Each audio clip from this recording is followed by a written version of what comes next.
Bonjour, très chers élèves. Bienvenue à l'école ce matin. Notre leçon d'aujourd'hui, comme vous regardez au tableau, porte le titre « Les premiers, les derniers ».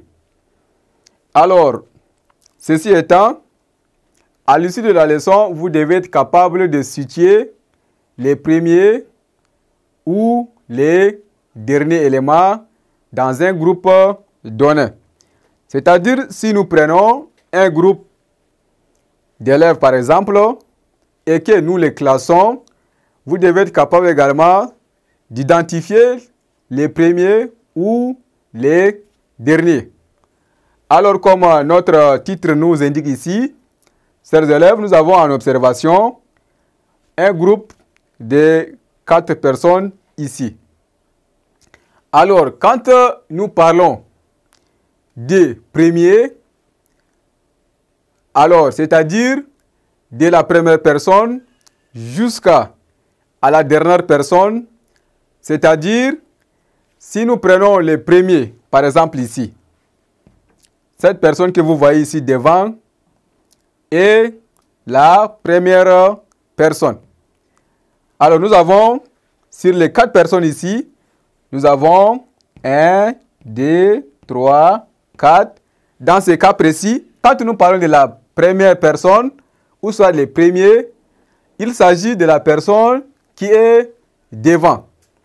Alors, contrairement à ça, si nous parlons, n'est-ce pas, de la dernière personne, ou soit des derniers éléments, c'est l'élément ou soit la personne qui est venue derrière. C'est une personne qui est venue derrière.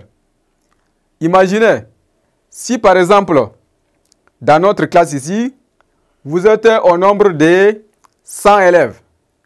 Alors, selon le classement par rapport à votre travail dans vos bulletins de notes, sur les 100 élèves ici, on aura, par exemple, la personne ou l'élève qui a une forte moyenne, qui plafonne. C'est-à-dire, par exemple, si le premier élève a une moyenne de 10, la dernière personne a une faible moyenne ou soit une moyenne de 1 par exemple.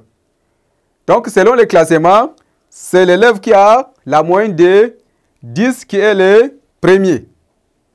Et celui qui a la moyenne de 1 par exemple est le dernier. Alors, cela également, on peut voir ça, ou ça, on peut faire ce genre de comparaison pendant, n'est-ce pas, les moments de course. En sport, on peut vous mettre en course. Alors, la toute première personne à venir est la personne qui est la première. Alors, après ça, viendront, n'est-ce pas, les autres personnes. Et la dernière personne qui viendra est cette personne-là qui est la dernière personne. Vous voyez?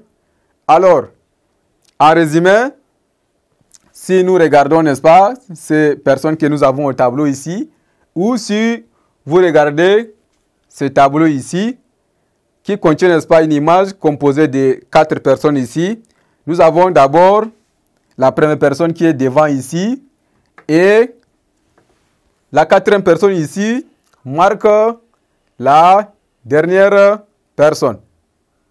Ceci étant, notre leçon tire à sa fin. Merci de m'avoir suivi et à très bientôt.